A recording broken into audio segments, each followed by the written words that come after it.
Construction కూల్చేయండి. Hi guys, ఒకప్పుడు హైదరాబాద్ని city of lakes అనేవాళ్ళు భయ్య. అన్ని లేక్స్ ఉండే ఒకప్పుడు, కానీ ఇప్పుడు ఉదయ్పూర్ని సిటీ ఆఫ్ లేక్స్ అంటున్నారు. ఇప్పుడు ఓన్లీ 185 లేక్స్ ఉన్నాయి భయ్య. అప్రాక్సిమేట్లీ ఒక 61% లేక్స్ తగ్గిపోయాయంట 1974 నుంచి 2024 దాకా కంపేర్ చేస్తే. సో హైడ్రా అని ఒక ఏజెన్సీ రంగంలోకి దిగింది భయ్య. హైడ్రా అంటే Hyderabad disaster response and assets monitoring and protection. Approximately ఒక 1 మంత్ అగో ఎస్టాబ్లిష్ చేశారు ఈ ఏజెన్సీని. దేనికి ఎస్టాబ్లిష్ చేశారంటే గవర్నమెంట్ ల్యాండ్స్ ని ప్రొటెక్ట్ చేయడానికి, ఎంక్రోచ్మెంట్ నుంచి. సో కమిషనర్ ఆఫ్ హైడ్రా ఏవి రంగనాథ్ ఎవరైతే ఉన్నారో ఆయన నేతృత్వంలో, ఆయన డైరెక్షన్ లో ఇల్లీగల్ కన్స్ట్రక్షన్స్, లేక్ కి ఆనుకొని ఇల్లీగల్ కన్స్ట్రక్షన్స్ అండ్ లేక్ ని పూర్తి చేసి ఇల్లీగల్ కన్స్ట్రక్షన్స్ ఏవైతే జరిగాయో వాటిని అన్నింటినీ డెమాలిష్ చేస్తున్నారు భయ్య. Illegal constructions like apartments, houses and farm houses. Illegal construction కూల్చేయండి. బఫర్ జోన్ అని ఒకటి ఉంటది భయ్య. అంటే లేక్ కి 30 మీటర్స్ ఆనుకొని కన్స్ట్రక్షన్స్ ఏం చేయకూడదు. సో అలాంటి ఇల్లీగల్ కన్స్ట్రక్షన్స్ బఫర్ జోన్ లో ఎవరైతే కట్టారో వాటిని అన్నింటినీ డెమాలిష్ చేస్తున్నారు.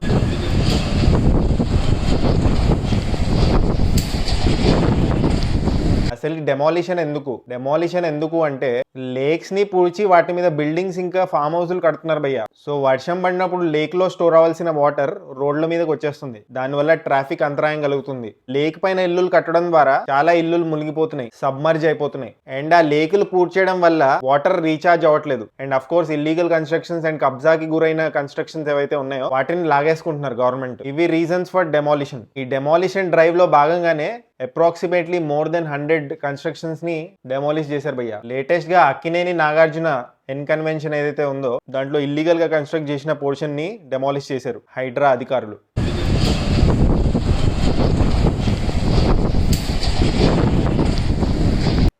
తగ్గేదల్లా అన్నట్టు హైడ్రా అథారిటీస్ డెమాలిషన్ డ్రైవ్ ని కంటిన్యూ చేస్తున్నారు. ఇల్లీగల్ కన్స్ట్రక్షన్ కూల్చేయండి. అపోజిషన్ వాళ్ళు ఇలా అంటున్నారు భయ్య. P6 వివేక్ గారు, అదే విధంగా కేవీపీ రామచంద్రరావు గారు, మధు యాష్కి గారు, పట్నం మహేందర్ రెడ్డి గారు, ఇంకా కేవలం గుత్తా సుఖేందర్ రెడ్డి గారు, వీళ్ళందరి ముందు నేలమట్టం చేసి ఆ తర్వాత సామాన్య ప్రజల మీద పడాలని చెప్పి ప్రభుత్వానికి నా విజ్ఞప్తి. Thank you. ఒక ఓల్డ్ క్లిప్ బయటకు వచ్చింది వేర్ తెలంగాణ సీఎం రేవంత్ రెడ్డి ఎవరైతే ఉన్నారో ఆయన కన్వెన్షన్ డెమాలిష్ చేయాలి, అది ఇల్లీగల్ అని చెప్పి మాట్లాడుతున్నారు అసెంబ్లీలో. హైటెక్ సిటీ ఎదురుగా కన్వెన్షన్ అనే ఫంక్షన్ హాల్ ఏదైతే ఉందో ఎందుకు అక్కినేని నాగార్జున గారు ఆక్రమించుకున్న చెరువుల ఆక్రమణలు తొలగించలేదు, ఎప్పటిలోగా చర్యలు తీసుకుంటారో మంత్రి గారు సూటిగా సమాధానం చెప్పాల్సిందిగా కోరుకుంటున్నారు.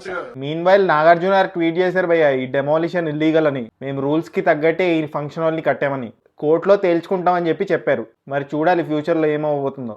ఫస్ట్ అండర్ కన్స్ట్రక్షన్ లో ఉన్న బిల్డింగ్స్ ని డెమాలిష్ చేస్తున్నారు భయ్య. సెకండ్ ఏంటంటే టెంపరీ కన్స్ట్రక్షన్ ని లేపేస్తున్నారు, అంటే రేకుల షెడ్లు అలాంటి. నెక్స్ట్ ఏంటంటే కోర్ట్ ఆర్డర్స్ ఏవైతే ఉన్నాయో ఇవి ఇల్లీగల్ అని చెప్పి వాటిని లేపేస్తున్నారు. ఇది ఫేజ్ 1. ఫేజ్ 2 లో ఏం చేస్తారంటే ఆల్రెడీ ఎవరైతే నివసిస్తున్నారో ఆ బిల్డింగ్స్ లో కోర్ట్ పర్మిషన్ తీసుకొని వాటిని ఏం చేయాలో డిసైడ్ చేస్తారంట. థర్డ్ ఫేజ్ లో ఏంటంటే ఆల్రెడీ ఎంక్రోచ్మెంట్స్ ఏవైతే ఉన్నాయో వాటిని అన్నింటినీ డెమాలిష్ చేసి లేక్స్ ని రెస్టోర్ చేస్తారంట. హైడ్రా వాళ్ళు ఏం హెచ్చరిక జారీ చేశారంటే బఫర్ జోన్ ఇంకా గవర్నమెంట్ ల్యాండ్స్ ని కొనకండి అని చెప్పారు. ల్యాండ్ కొనేటప్పుడు చాలా జాగ్రత్తగా ఆచితూచి కొనండి అని చెప్పారు. ఇలాంటి ల్యాండ్స్ ఎవరైనా అమ్మినా కూడా హైడ్రాకి రిపోర్ట్ చేయమని చెప్పారు. ఇల్లీగల్ కన్స్ట్రక్షన్ కూల్చేయండి. ఇది బేసికలీ హైడ్రా అండ్ వాళ్ళ ఆపరేషన్స్ ఏంటి, వాళ్ళు అసలు డెమాలిష్ ఎందుకు చేస్తున్నారో దాని గురించి ఇన్ఫర్మేషన్. మీకు ఇంకా ఏమైనా ఇన్ఫర్మేషన్ తెలిస్తే కామెంట్ సెక్షన్ లో తెలపండి. మీ ఒపీనియన్ ఏంటి, డెమాలిషన్స్ కరెక్టా కదా కామెంట్ చేయండి. సబ్స్క్రైబ్ చేసుకోవచ్చు కదా. పుచ్చుక్ పుచ్చుక్.